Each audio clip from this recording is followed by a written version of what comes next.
Assalamualaikum warahmatullahi wabarakatuh. Ya, merasa bahwa apa yang tidak dimiliki orang, apa yang tidak kita miliki tapi dimiliki orang, kita anggap itu adalah satu kejahatan takdir. Apa yang tidak dilakukan orang pada hubungan taat dan kita melakukannya, kita anggap itu adalah kesenjangan sosial. Jadi kesenjangan sosial itu gini, seperti yang saya selalu frame itu ya. Saya sholat, rezeki saya sampai begitu. Yuk kita jumpai abang itu yuk. Nggak jelas jumpa sama bang, nggak usah lah, kau aja lah kalau mau, aku malas aku. Kira-kira gitu. Yuk jumpa abang yang sana yuk. Ayo, kalau abang tuh jumpa sama abang tuh jelas tuh ujung-ujungnya. Nah, jangan sampai begitu terminologi yang terbangun di kepala kita untuk mendefinisikan ekspresi ketaatan yang kita bangun selama ini.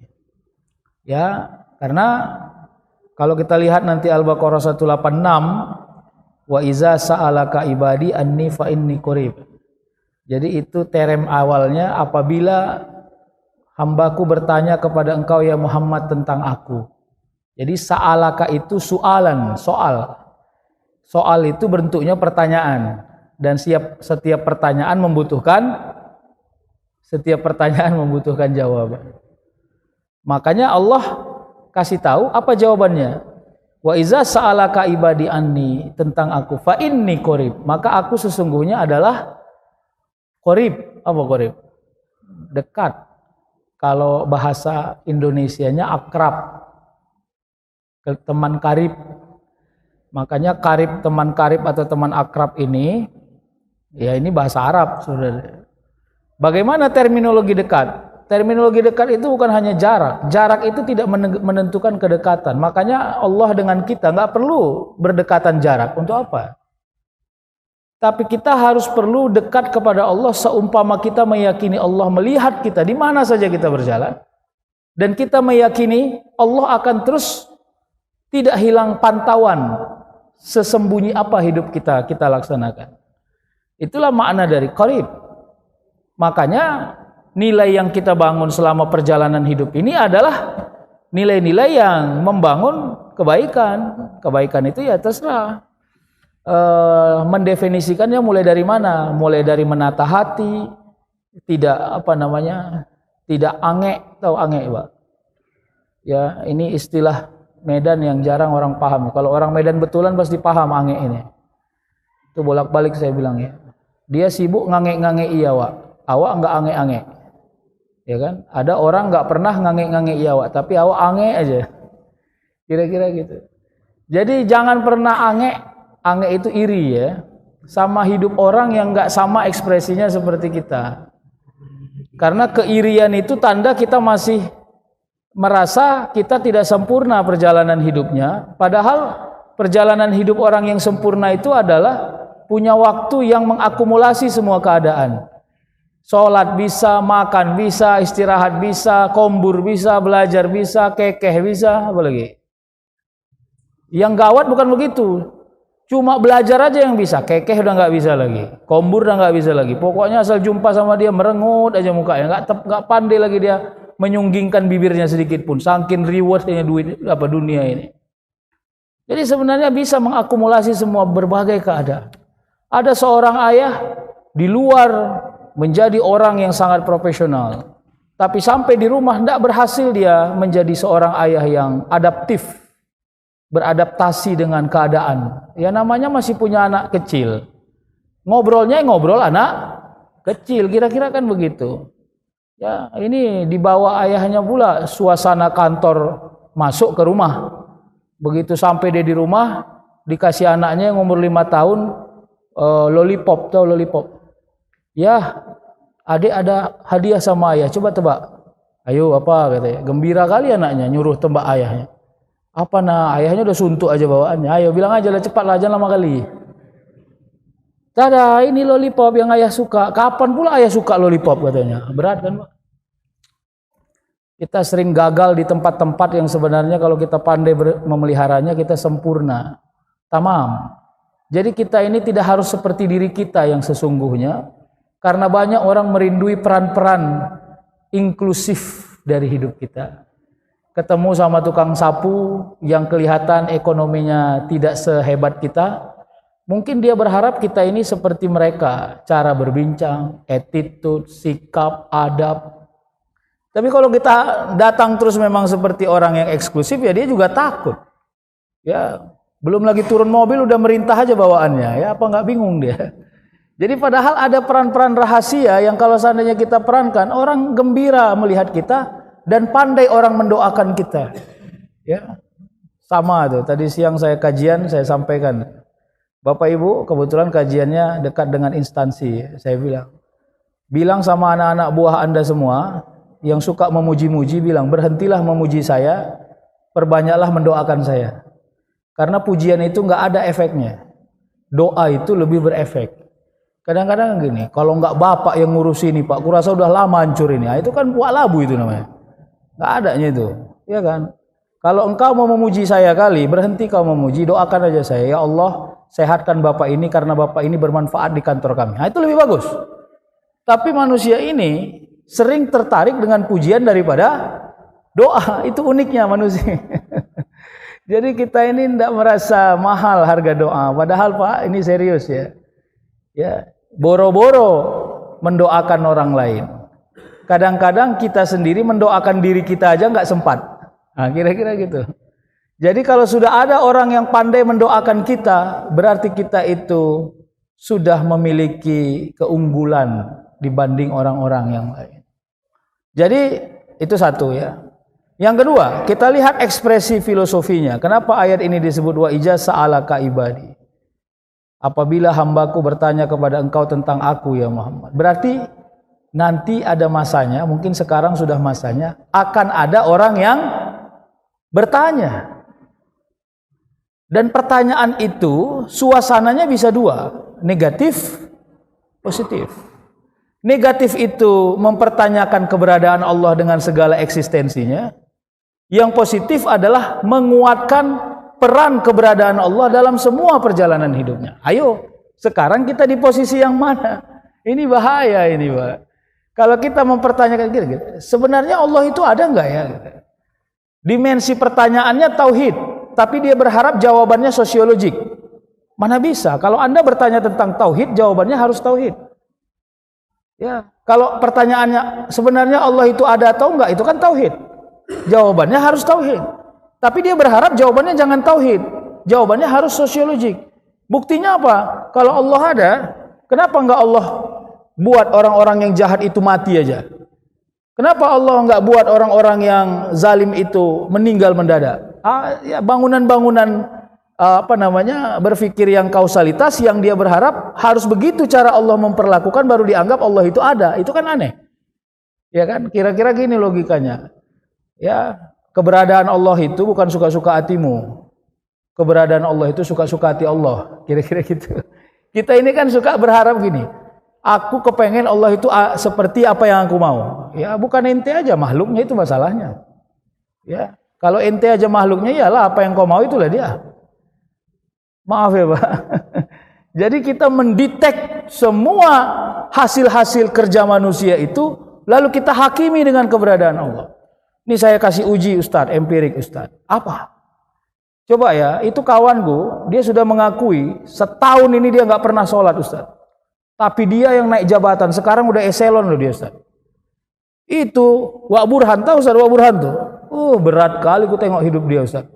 Kalau di musola kantor kami, dialah yang ngajan. Kadang-kadang nggak ada pun jamaahnya, dia imam, dia juga makmumnya. Ya, naik eselon pun enggak dia. Ya, kadang-kadang rumit juga kita menerjemahkan hidup ini. Enggak usah kau terjemahkan dan jangan kau pikir-pikirkan. Kenapa? Karena engkau masih belum pandai melihat ketaatan itu sebagai rezeki. Itu aja masalahmu. Sebenarnya itu aja. Ya, masalah orang yang selalu ingin merekayasa hidup ini adalah dia masih selalu menyangka ansih bahwa taat, ibadah, mungkin levelnya sholat dan seterusnya itu adalah cara mencari rezeki. Itu sebenarnya kekakuan ya, bukan kesalahannya. Kekakuan kita melihat. Ya, kenapa? Ya itu tadi. Karena kita masih meyakini mau banyak duit kau. Ya, sholatlah kau, jangan tinggal-tinggal lah. Seolah-olah sholat jalan dapat duit hasil. Kira-kira gitu. Dan itu juga nggak salah, tapi itu kaku. Ya, kamu banyak duit, mau. Kayak mana caranya? Kerjalah, mau banyak duit, masa nggak kerja? Kira-kira gitu. Itu lebih rasional. Nah, kau mau berkah hidupnya, mau dilindungi Allah, mau dijauhkan dari azab, mau. Silakan sholat. Kira-kira gitu. Jadi framingnya nggak usah duniaan sih. Karena dunia ini, Pak. Tapi jangan bilang saya gurunya ya. Saya mengharamkan ini berguru kepada saya. Ya, kalau Bapak Ibu mau tray, kalau orang Medan tahu tray. Kita tray dulu ya. Sebenarnya try itu ya kan. Cuman orang Medan nggak pandai bilang tray gitu ya. Kita tray dulu ya. Bapak Ibu kalau nggak usah sholat seminggu ini, pasti kalau dapat gaji juga. Kalau udah ujung-ujungnya dapat duit. Tapi jangan bilang saya gurunya. Saya nggak pernah mengajarkan orang berhenti sholat. Kalau variabel ukurannya hanya urusan dunia. Oke ya Bapak Ibu, maka pertanyaan-pertanyaan yang kita bangun untuk mendudukkan sebenarnya siapa diri kita dan Allah itu bagaimana adalah posisi positif, harus begitu cara bangunannya. Ya, kita jadikan semua perjalanan hidup ini sebagai nasihat yang paling unggul di dalam diri kita. Bagaimana itu sampai di rumah ketemu anak yang enggak sakit, kita bersyukur. Nah, itu lebay kali Ustaz, enggak lebay, itulah jalannya. Ya, kenapa? Karena kita ini selalu bersyukur di ruang-ruang yang sangat eksklusif. Ya, di tempat-tempat yang mewah kita pandai bersyukur, di tempat-tempat yang sederhana kita tidak pandai bersyukur, kita anggap itu sebagai ansih saja gitu ya. Memang tanggung jawab Allah lah memberi rezeki kepada saya. Ya, kalau mau disederhanakan Pak, Bapak nggak banyak penyakit, Bapak bisa sholat ke masjid, Bapak bisa baca Quran, bisa ketemu sama kawan-kawan, silaturahim bisa, buka buku masih konsentrasi membaca, buka Al-Quran masih hidup hati membacanya, udah normal hidup Bapak itu, udah berhenti aja di situ, nggak apa-apa Pak. Ya, nggak perlu harus punya mobil baru merdeka kita di dunia ini. Maaf ya Pak. Jadi berhentilah mengukur-ngukur simbol keadilan Allah pada urusan-urusan yang ansih pada urusan dunia. Berhentilah. Ada orang tidak dimerdekakan Allah urusan keduniaannya. Ini makna merdeka ini maksudnya digembirakan. Tapi semua perjalanan anak-anak keturunannya untuk sekolah, mendapati pekerjaan, diberikan Allah jalan-jalan yang lunak. Tidak mudah, tapi lunak. Apa bedanya? Kalau mudah itu seolah-olah tidak ada ujian. Kalau lunak itu bisa mengikuti ritme ujian. Ya, cuman lah ya, aturannya ujian jam 2, jadinya disuruh jam 5. Enggak apa-apa nak, tunggu nak. Karena kau membutuhkan. Bayangkan kalau anak kita enggak sabar, enceng lah ya, enggak usah lah. Mental kali pun yang mengujinya ini. Udah dijanjikannya jam 2, suruhnya pula jam 5. Aku enggak mau ya, sombong. Akhirnya enggak dapat pekerjaan. Kira-kira kan gitu. Jadi sebenarnya pada hal-hal teknis, banyak betul Allah kasih kita mudah Pak. Ya serius. Ya. Dalam kajian sabar, berapa banyak orang salah sangka dengan sabar. Padahal sabar itu Pak, kalau Allah tarik dari diri kita, oleng hidup kita ini Pak. Ya. Seorang suami nengok istrinya, kalau nggak pakai sabar Pak, udah lamanya berpisah itu. Ya kan? Asik merepet aja kerjanya. Dari ronde 1 sampai ronde 80, nggak pernah berhenti-berhenti. Misalnya. Tapi Allah buat kesabaran kita membangun premis baru. Saya lupakan dia yang sudah keriput. Saya lupakan dia yang kerjanya merepet aja. Saya lupakan dia yang asik menyalahkan satu sama lain. Saya diberi Allah, saya ingatan bahwa dia orang bertanggung jawab, dia orang yang sayang kepada anak saya. Dia orang yang dari nol mendampingi hidup saya. Akhirnya kesabaran itu konteksnya cukup positif. Berapa banyak orang yang kawannya udah bilang, udah kau ceraikan aja bini kau tuh. Aku pun pening nengok bini kau tuh, kata kawannya ya kan. Dia merepet, dengar ke rumah kami. Kami tahu semua apa tema berantem kalian di rumah, katanya begitu. Tapi dia memilih tidak. Kenapa? Karena Allah buat ruang baru dalam dirinya untuk melihat istrinya tidak pada ruang-ruang yang dilihat oleh orang lain. Jadi enggak sesederhana yang kita bayangkan mendefinisikan sabar. Saya cenderung lebih tertarik mendefinisikan sabar pada ruang yang cukup gembira. Ya. Berapa banyak orang tuh ya dimarahi sama bosnya. Kau masih mau enggak kerja di perusahaan ini? Dibilang bosnya begitu. Padahal kalau bosnya berdiri segini dianya bosnya ya kan. Ya, ini kusikukan aja sekali jatuhnya kawan nih katanya. Tapi dibuat Allah sabarnya membangun melihat bosnya itu tidak dalam suasana yang marah, tapi dalam suasana pengakuan bahwa dia memang punya kesalahan dan layak untuk dievaluasi. Berapa banyak orang dimarahi bosnya tapi tegar aja. Kenapa? Ya karena Allah masih hadirkan sabar. Kalau saya bilang itu buah sebab kita istiqomah. Ya sholat kita itu kontribusinya, sedekah kita itu kontribusinya Baca Quran itu kontribusinya adalah dibuat Allah elastisitas tubuh kita hidup, mampu melewati semua ritmenya. Ya. Bayangkan, Mbak. Kadang-kadang ustadz kayak saya yang norak-norak nggak jelas ini, iya kan? Awak pikir awak mau dihormati aja di mana-mana. Begitu datang awak ke sekolahan awak, kalau udah antrian mampir rapot, antrian aja. Coba bayangkan kalau saya beteng-beteng nggak jelas. Saya bilang, nggak kenal kalian rupanya sama saya. Kok kalian suruh-suruh pula saya antri. Tapi saat itu Allah hadirkan kesabaran di dalam diri saya mungkin untuk pandai ikut antri. Kadang-kadang mendengar repetan kepala sekolah itu tentang anak-anak siswa yang pening kepalanya, ya kan? Anak-anak bapak ini semua, awak pun mendengarkan. Ya udah, normal-normal aja. Jadi sebenarnya sabar itu konteksnya membangun hidup yang cukup normal dalam perjalanan hidup kita. Itulah yang Allah sebut dengan anni fa inni qarib. Ya, fa inni qarib. Maka sesungguhnya aku dekat, kata Allah. Dekatnya Allah itu adalah pertolongan-pertolongan Allah itu pada ruang-ruang teknis, tidak seperti simsalabim. Seolah-olah kita kalau ditolong Allah tiba-tiba udah kaya aja, Wak. Tadi masuk kemari naik Astuti, begitu keluar udah Pajero aja di depan. Nah, nggak mungkin, Pak. Mana bisa kayak gitu? Ya kalau engkau naik Astuti kemari, keluar tetap naik Astuti. Cuman waktu kau datang kau suntuk, setelah Allah hadirkan sabar, engkau gembira naik Astuti itu, gitu aja. Jadi nggak bisa berubah seperti simsalabim. Jadi jangan harap Allah itu seperti pesulap. Enggak. Walaupun mungkin nggak Allah bisa merubah hidup manusia seperti membalikkan telapak tangan, mungkin. Tidak ada yang mustahil bagi Allah. Tapi bagi kita memikirkan tentang Allah harus punya batasan. Kenapa? Karena jangkauan berpikir kita tidak sempurna melampaui dari apa yang Allah mau.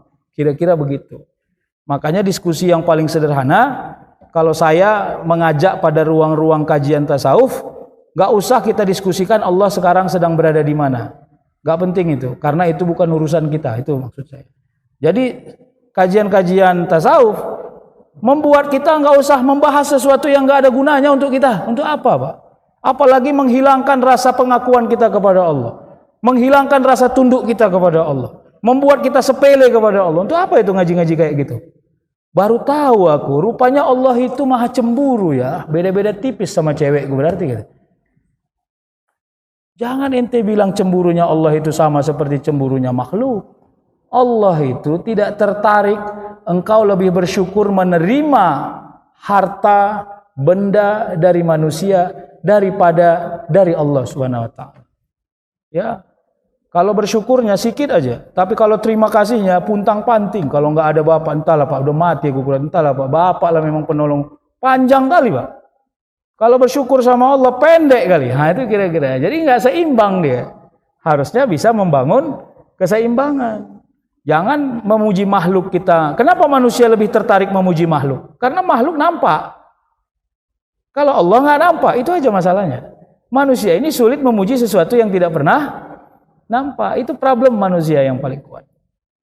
Sedikit lagi ya, nanti kita tanya jawab. Ujibu da'watad da'i iza da'an. Lalu Allah kasih sesuatu yang disimbolkan kepada kausalitas ya. Aku akan mengabulkan apa yang dia minta apabila dia memintanya. Coba itu. Berarti kalau nggak diminta tidak akan dikabul. Kira-kira kan begitu maknanya. Maka nanti permintaan yang paling kita bisa nilai adalah permintaan tersurat atau permintaan tersirat. Nah sekarang jenis permintaan itu apa? Ayo Pak, kita coba bangun suasana emosional untuk melihat daya tarik permintaan itu sejauh mana kekuatannya. Bapak Ibu, mudah-mudahan contoh ini sesuai. Saya mohon maaf kalau tidak sesuai. Ketemu sama seorang anak atau anak kita, asal ketemu kita mintanya jajan aja, ya udah sebulan ini itu aja, asal nampak muka anak awak, ini ujung-ujungnya jajan nih kawan nih. Kita normal aja, kalau ada duit pasti kita kasih. Apalagi kita sudah menganggap memberi jajannya adalah sebuah tanggung jawab. Enak toh? Sederhana. Allah juga kadang-kadang memberikan kita tanpa melihat kita ini orang taat atau enggak. Makanya nggak usah dikaji-kaji itu. Kenapa? Karena yang kita minta adalah hal-hal yang sangat materialistik. yang tidak ada uji sensitif di dalamnya, tidak ada uji emosional di dalamnya. Coba bayangkan kalau seorang anak datang, selama ini dia minta jajan, hari ini dia datang sama awak. Kenapa nak, mau jajan, ini uangnya? Enggak ya, abang ini khawatir ayah enggak sayang sama abang karena abang minta jajan aja. Ya udahlah ya, enggak apa-apa, enggak usah ayah kasih jajan, yang penting ayah jangan tidak sayang sama awak. Emosional enggak tuh, Pak? Wah, lebih dari yang biasa jajannya dikasih. Sini nak, sayang ayah sama, sayang. Ini nak, dikasih 20.000, Pak. Padahal biasanya. Tapi kita tidak suka meminta kasih sayang Allah. Kita hanya meminta hartanya Allah SWT. Itu ngeri-ngeri sedap itu. Makanya sebenarnya hati-hati. Ya, lisan itu simbol tujuan, Pak. Kalau tidak pandai merangkai lisan dengan sempurna, jangan sampai si lisan kita menjengkelkan. Siapa tuh lisan menjengkelkan? Ya, begitu membentur-bentur taat dengan hadiah. Ya Allah, saya komplain. Saya orang yang nggak pernah berhenti tahajud 2 tahun belakangan ini, tapi saya masih sakit. Wah, itu. Seorang anak ketemu sama ayahnya, abang komplain ya, kenapa ayah lebih banyak kasih jajan adik sama abang? Ya awak kasih juga jajan dia, cuma kasih sayang awak berhenti, terputus dia. Jadi suasana kebatinan inilah yang mau kita hidupkan.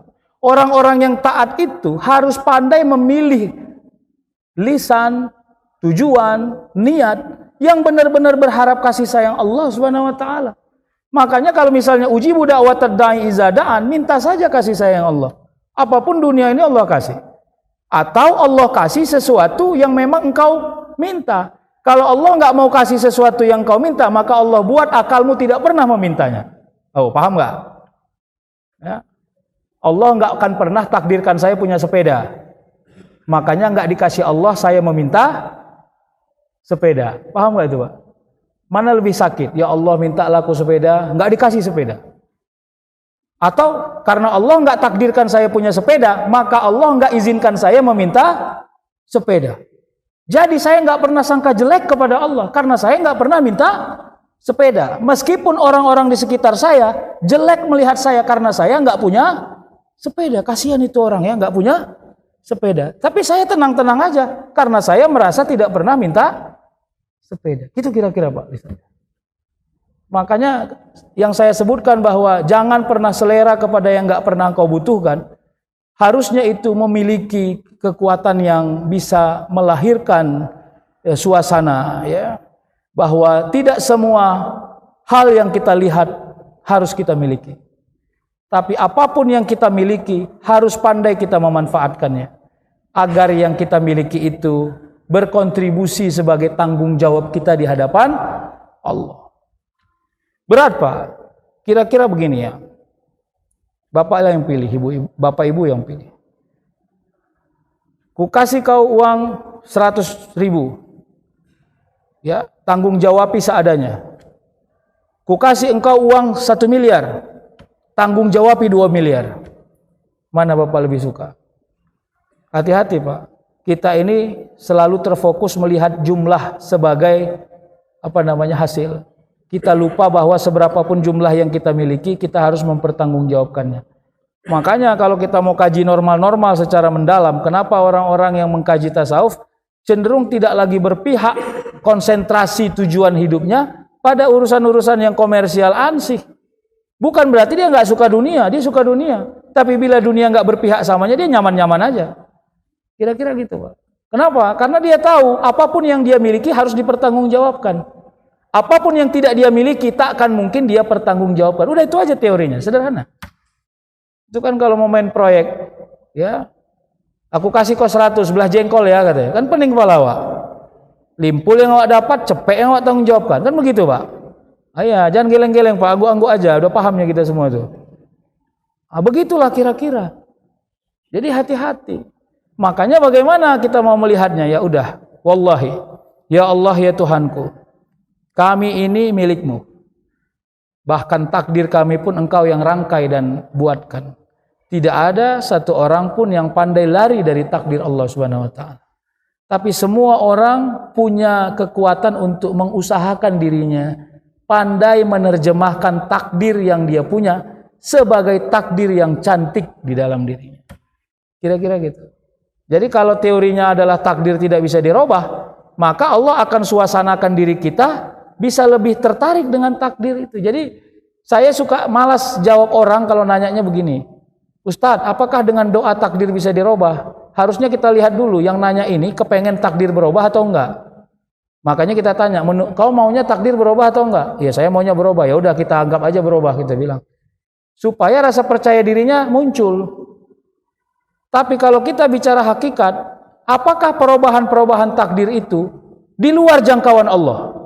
Kalau di luar jangkauan Allah berarti Allah lemah, bahaya Pak. Tidak boleh melemahkan Allah dalam semua suasana hidup. Hati-hati Pak. Jadi nggak usah digiring-giring untuk jawaban itu sesuai dengan ekspektasi kita, nggak usah. Jadi bagaimana? Kalau gitu nggak perlu berdoa lah kalau takdir juga nggak berubah, itu juga salah. Sedangkan yang berdoa saja nggak dikabul-kabul, apalagi yang nggak pernah berdoa, itu juga salah. Bagaimana? Doa itu adalah ikhtiarnya sebagai seorang mukmin yang bersangka baik. Perubahan takdir Allah suasanakan. Awalnya saya nggak suka nasi goreng. Tapi setelah minta kepada Allah, ya Allah berikanlah saya keluasan rezeki agar cukup semua apa yang saya miliki menjadi kesempurnaan bagi diri saya. Selesai berdoa, tiba-tiba selera makan nasi goreng. Awalnya tadi sebelum doa nggak suka sama nasi goreng. Begitu selesai doa, dibuat Allah selera dengan nasi goreng. Akhirnya nasi goreng bukan jalan jelek dalam hidup kita, tapi jalan yang pantas.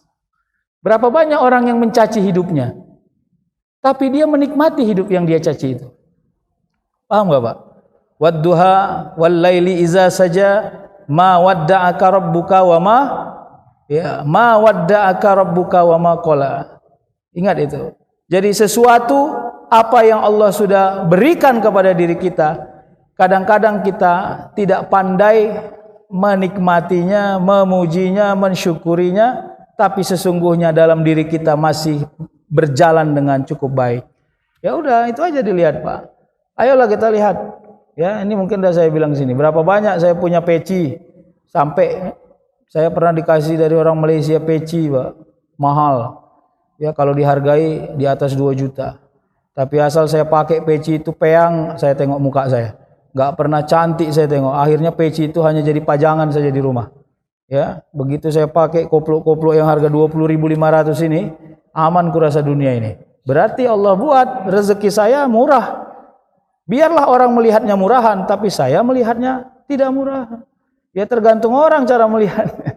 Berapa banyak kita ini Pak, sibuk kita beli sarung yang mahal. Yang Bapak pakai sarung yang murah itu juga dingin, kata Bapak. Enak kali ke kaki, dingin kali.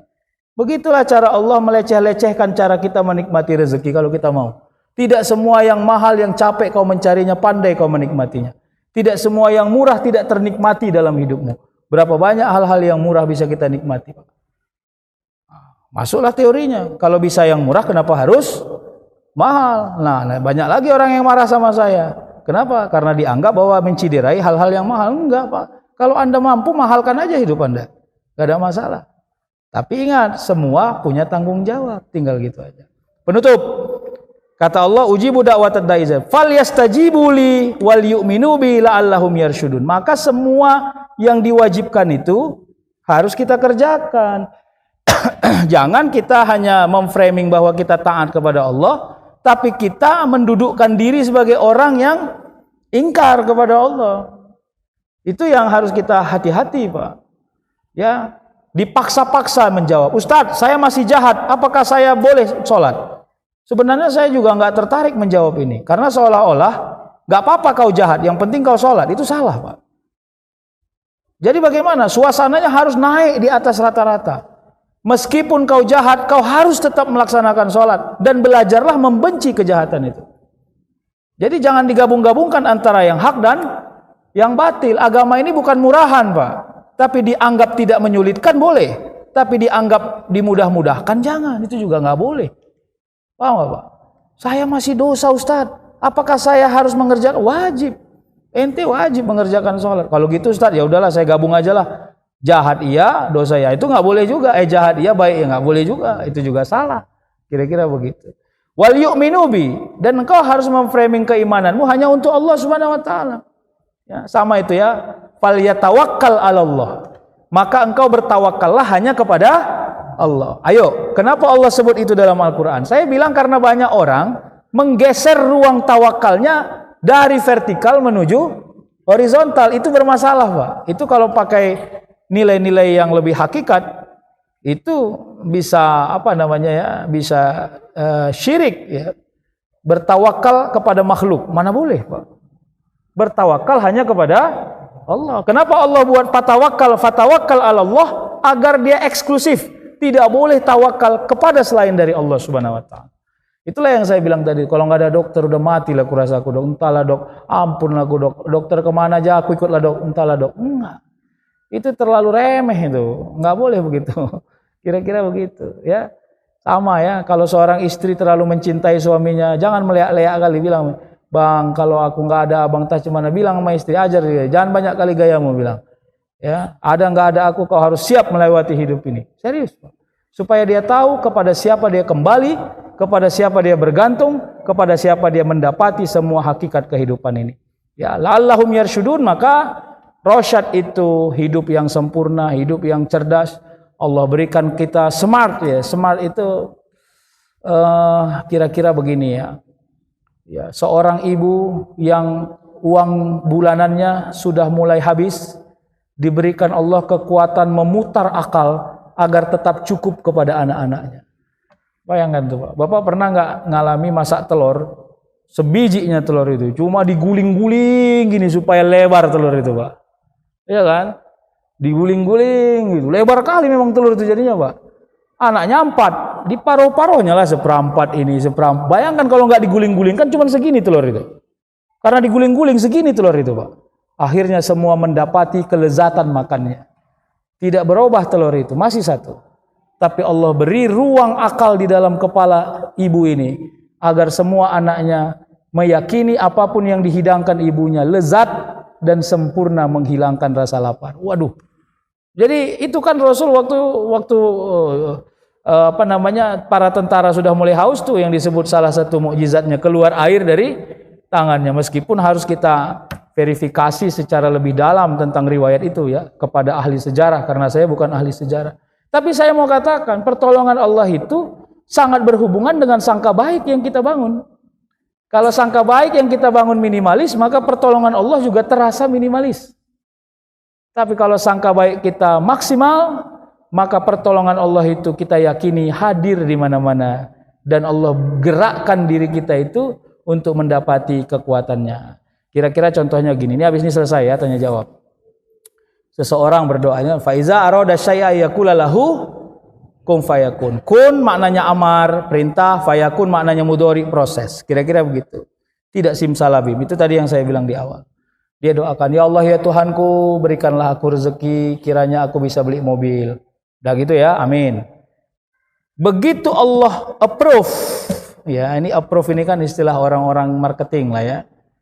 Saya setujui dia punya mobil. Kapan? Nanti 4 tahun lagi. Kita buat dulu sengkleh di awal. Tapi dia nggak pernah labil dengan sengklehnya. Begitu selesai doa, dengar pula kawan sampingnya doa minta mobil, diketawa-ketawai kawannya. Kawan ini minta mobil, makan pun payah, kata kawannya ya kan. Nggak apa-apa, dibuat Allah tingkat imunitasnya tinggi, nggak pala peduli dengan hinaan orang, berjalan siang dan malam bekerja. Diberikan Allah istrinya tidak banyak permintaan, anaknya tidak banyak permintaan, pandai menabung. Dibuat Allah 3 tahun ini nggak ada yang sakit, kalaupun sakit pun ecek-ecek aja sakitnya, demam-demam nggak jelas, kira-kira gitu ya. Nah, supaya akhirnya menabung. Begitu tahun keempat approve itu berjalan, selesai. Nah, yang Allah kabulkan mobilnya nggak? Bukan mobilnya. Yang Allah kabulkan adalah keadaannya. Sehingga Allah memberikan kemampuan kepada ini orang bersabar, bersungguh-sungguh, mujahadah untuk sampai kepada tujuan dunianya. Kira-kira begitu. Itulah alasan kenapa kita tidak boleh sangka buruk kepada doa. Kenapa? Karena kerja kita hanya meminta. Kerja kita tidak pernah mengabulkan. Jadi jangan kerjakan yang bukan kerjaan kita. Pekerjaan manusia meminta, Allah yang memberi pengkabulan. Jadi kapan dan di mana terserah Allah Subhanahu wa taala. Fa'tabiru ya ulil albab, mudah-mudahan manfaat. Ya, ada 3 menit lagi, kalau ada tanya jawab silakan. Wassalamualaikum warahmatullahi wabarakatuh.